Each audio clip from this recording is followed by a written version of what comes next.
রাধে রাধে। কেমন আছো তোমরা সবাই? আশা করছি রাধারানীর কৃপায় সবাই ভালো আছো। তোমাদেরকে স্বাগত জানিয়ে আমার আরেকটি নতুন ভিডিও শুরু করছি। আর গুরু গোবিন্দ বৈষ্ণবের চরণে দণ্ডবাদ জানিয়ে আজকে সৎসঙ্গ শুরু করছি।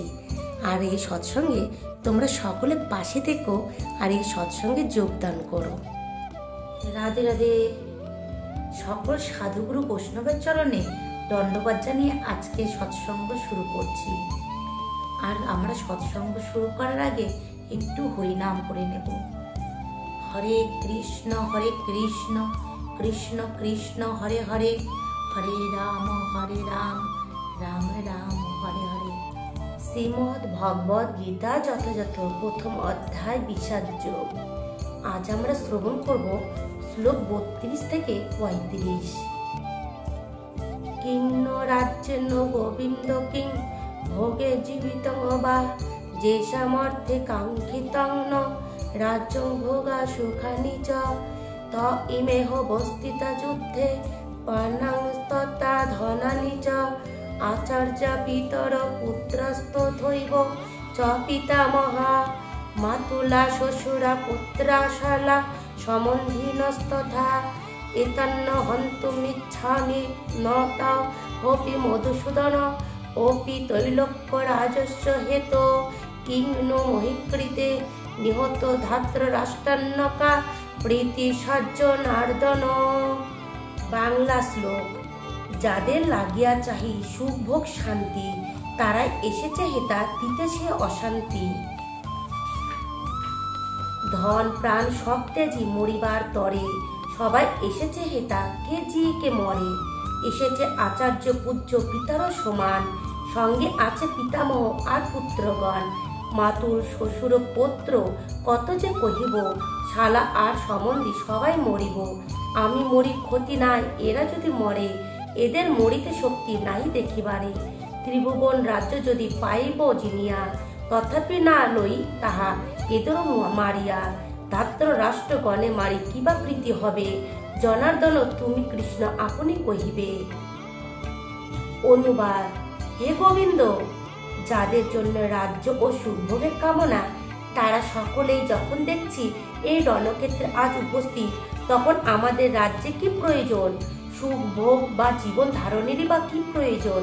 হে মধুসূদন, যখন আচার্য পিতৃ পুত্র পিতামহ মাতুল শ্বশুর পৌত্র শালক এবং আত্মীয় স্বজন সকলের প্রাণ ও ধনাদির আশা পরিত্যাগ করে আমার সামনে যুদ্ধে উপস্থিত হয়েছেন, তখন আমি তাদের হত্যা করতে চাইব কেন? এমনকি তারা যদি আমাকে বধ করেন, হে জনার্দন, এ জগতের কি কথা? এমনকি ত্রিভুবনের বিনিময়েও আমি যুদ্ধ করতে প্রস্তুত নই। ধৃতরাষ্ট্রের পুত্রদের হত্যা করে আমরা কি সন্তোষই বা লাভ করব? তাৎপর্য। অর্জুন শ্রীকৃষ্ণকে গোবিন্দ নামে সম্বোধন করছেন, যেহেতু শ্রীকৃষ্ণ গো অর্থাৎ গাভী ও ইন্দ্রগুলিকে আনন্দ দান করেন। এই তাৎপর্যপূর্ণ নামের দ্বারা সম্বোধন করার মাধ্যমে অর্জুন ইঙ্গিতে জানালেন কিভাবে তার নিজের ইন্দ্র তৃপ্ত হবে। কিন্তু গোবিন্দ নিজে আমাদের ইন্দ্রগুলিকে তৃপ্ত করেন না। আমরা যদি গোবিন্দের ইন্দ্রগুলিকে তৃপ্ত করি, তবে আমাদের ইন্দ্রগুলি স্বয়ং তৃপ্ত হয়ে যায়। জাগতিকভাবে সকলেই তাদের নিজেদের ইন্দ্রগুলি তৃপ্তি সাধন করতে চায় এবং তারা চায় ভগবান তাদের এই তৃপ্তি সাধনে সরবরাহকারী হন। যার যতটা ইন্দ্র তৃপ্তি প্রাপ্য, ভগবান তাকে তা দিয়ে থাকেন, কিন্তু তা বলে তার আগ্রাসী কামনা অনুরাগ অনুসারে নয়, কিন্তু তার বিপরীত পন্থা অবলম্বন করে। অর্থাৎ নিজেদের ইন্দ্র তৃপ্তির কথা না ভেবে যদি গোবিন্দের ইন্দ্রিয় তৃপ্তির কথা সেবার ব্রতী হওয়া যায়, তখন গোবিন্দের আশীর্বাদে জীবেদের সমস্ত বাসনায় চরিতার্থ হয়ে যায়।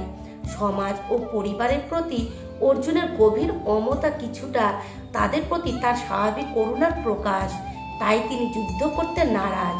প্রত্যেকেই নিজের ঐশ্বর্য তার বন্ধু বান্ধব ও আত্মীয় স্বজনকে দেখতে চায়, কিন্তু অর্জুন আশঙ্কা করছিলেন যে যুদ্ধে তার সমস্ত আত্মীয় স্বজন এবং বন্ধু বান্ধব নিহত হবে এবং যুদ্ধ জয়ের পরে তার ঐশ্বর্য ভোগ করবার জন্য তার সঙ্গে আর কেউ থাকবে না। এটি জড়জাগতিক জীবনের এক বিশেষ চিন্তাধারা। অপ্রাকৃত অনুভূতি সম্পন্ন জীবন অবশ্য ভিন্ন ধরনের। ভগবত ভক্ত যেহেতু ভগবানকে তৃপ্ত করতে চান, তাই ভগবান চাইলে তিনি পৃথিবীর সব রকম ঐশ্বর্য ভগবানের সেবার জন্য গ্রহণ করতে কুণ্ঠিত হন না। ভগবান যখন চান না, তখন তিনি একটি কর্তব্য ও গ্রহণ করেন না।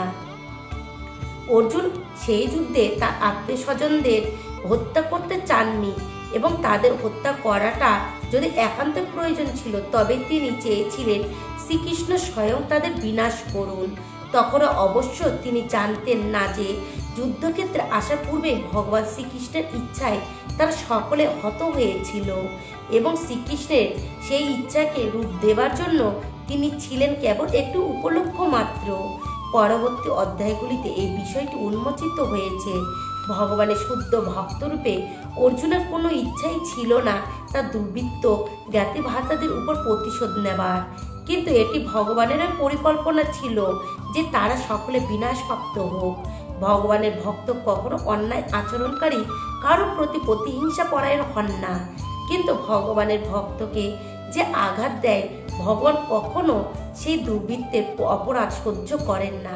ভগবানের শ্রীচরণে কোনো অপরাধ করলে ভগবান তা ক্ষমা করতে পারেন, কিন্তু তার ভক্তের প্রতি অন্যায় আচরণকারী কাউকে ভগবান ক্ষমা করেন না। তাই অর্জুন যদিও তাদের ক্ষমা করতে চেয়েছিলেন, কিন্তু ভগবান সেই দুর্বৃত্তদের বিনাশ করতে দৃঢ় সংকল্প ছিলেন। আর গীতা পাঠের পর আমরা গীতার 18 নাম এটি শ্রবণ করব আর স্মরণ করব।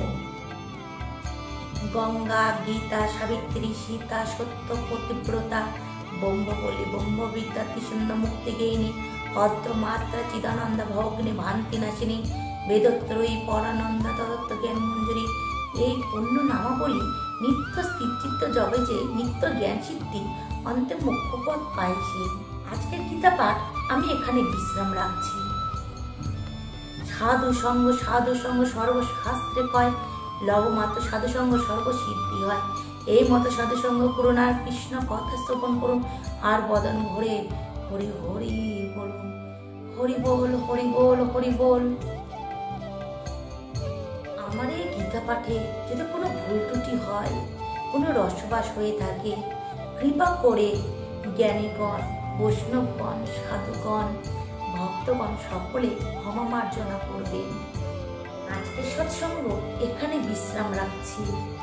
আপনারা সকলে ভালো থাকবেন আর কৃপা রাখবেন এই অধমের প্রতি, আর এইভাবে আমার পাশে থাকবেন। রাধে রাধে।